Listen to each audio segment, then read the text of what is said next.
You finally have a free afternoon. No deadlines, no obligations, nothing that needs to get done right now. And within about 20 minutes of actually doing nothing, something uncomfortable starts to creep in. A low hum of unease. A nagging sense that you should be doing something. That sitting here like this is somehow wrong. That feeling has a name. But it's not laziness, and it's not a character flaw. It's one of the most revealing signals your brain produces. And once you understand where it comes from, the way you spend your free time will never feel quite the same. Start with what the feeling actually is, because most people describe it as guilt, but that's not quite right. Guilt is about something you've done wrong. What you're feeling on a quiet Sunday afternoon when you're watching television or lying in the grass or simply sitting with a cup of tea and no particular plan isn't triggered by any wrongdoing. You haven't hurt anyone. You haven't broken a promise. You haven't failed a task. And yet the feeling is there anyway. Psychologists have a more precise name for it.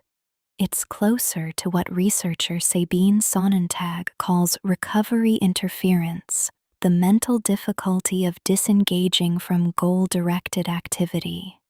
In plain terms, your brain has trouble accepting that it's allowed to stop, not because stopping is actually dangerous, but because the system that monitors your productivity was never designed to recognize rest as a legitimate state. This system has deep roots. For almost all of human history, idle time was not a neutral experience. It was exposure. An early human who sat still for too long was an early human who wasn't scanning for threats, wasn't gathering food, wasn't maintaining the social relationships that kept them safe within a group. The brain learned, over hundreds of thousands of years, to treat prolonged inactivity as a risk worth flagging. Not with pain, not with alarm, just with a low, persistent signal that nudged you back toward doing something. That signal is still running. Dr. Alex Soojung-Kim Pang, who has studied rest and human performance extensively, found something counterintuitive in his research. Rest is not the absence of work. It is a distinct cognitive and physiological state that the brain actively needs. Without it, performance degrades, creativity narrows, and emotional regulation weakens. But here is the catch. The brain's monitoring system doesn't know this. It was built before the concept of burnout existed. It was built before the work week existed. It was built for a world where the cost of rest was immediate and concrete, not abstract and long-term. So it keeps nudging, even when you need the rest, even when the rest is what you're supposed to be doing. Modern culture didn't help.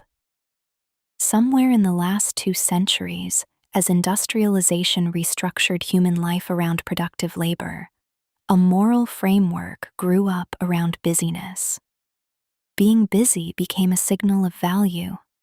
Rest became something you earned, not something you simply were entitled to. The language around it shifted. You don't just rest, you recharge, you recover, you optimize. Even in downtime, the framing is instrumental. Rest is fuel for more work, not rest as a thing worth having in itself.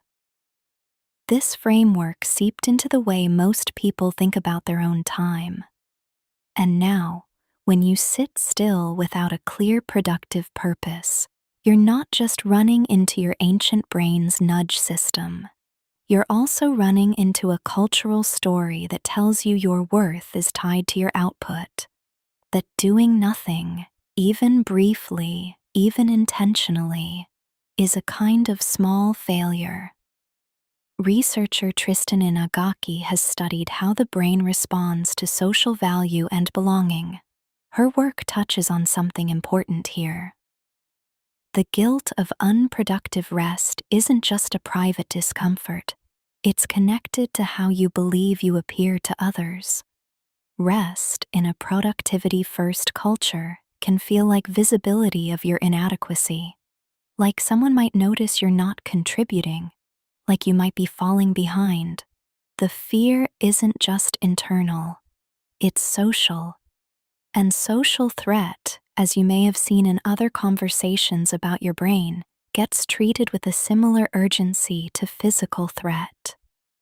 So what you're sitting with on a quiet afternoon when you feel like you should be doing something is actually a layered experience. There is the ancient nudge from a system designed for a world that no longer exists. There is the cultural conditioning that defines your worth through your productivity. And underneath both of those, there is often something more personal. A quiet belief that you haven't yet done enough to deserve the rest you're in the middle of taking. That last piece is worth sitting with for a moment, because the logic it runs on is circular. You can always find something you haven't done yet. The to-do list is never truly empty. The inbox never reaches zero for long. If the price of rest is a finished task list, the price can never actually be paid, and so the guilt never fully clears. It just sits there, cycling, making every quiet moment feel slightly stolen rather than fully inhabited. Here's where something shifts. Research from cognitive scientist Mary Helen Immordino-Yang points to what actually happens in the brain during genuine rest. Not sleep, not passive entertainment, but unfocused, undirected mind wandering. The default mode network activates. This is the network associated with self-reflection, narrative thinking, emotional processing, and the integration of experience. In other words, the brain uses genuine rest to make sense of your life, to connect experiences, to build identity and meaning. It is not doing nothing. It is doing some of the most important processing it ever does. And it can only do this when you actually stop. So the guilt you feel during rest is not a signal that something is wrong. It is an old system misreading a necessary process as a threat. The brain needs what rest provides. The monitoring system just hasn't received the update. This reframe matters practically, because the people who struggle most with the guilt of rest tend to be the same people who most need it. High performers, people with strong work ethics, people who care deeply about their responsibilities. The very qualities that make someone committed and capable are the same qualities that make the monitoring system loud. It isn't random. It's almost perfectly targeted at the people who would benefit most from ignoring it. Rest is not a reward you haven't earned yet. It is a process your brain requires whether you have earned it or not. The human body doesn't withhold sleep from people who haven't been productive enough that day. The brain doesn't require a certain word count before it is allowed to dream.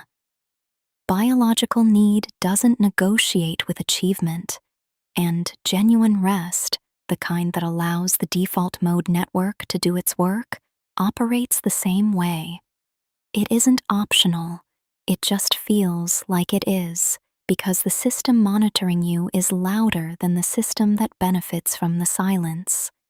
So tonight, when you finally sit down, when you let the afternoon go quiet and that familiar hum of unease starts to build, try recognizing it for what it actually is.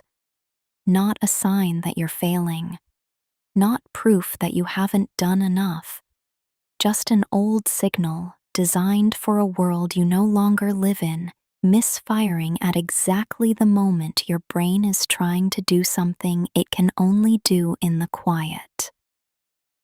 You finally have a free afternoon, and this time, maybe, you can let yourself actually have it.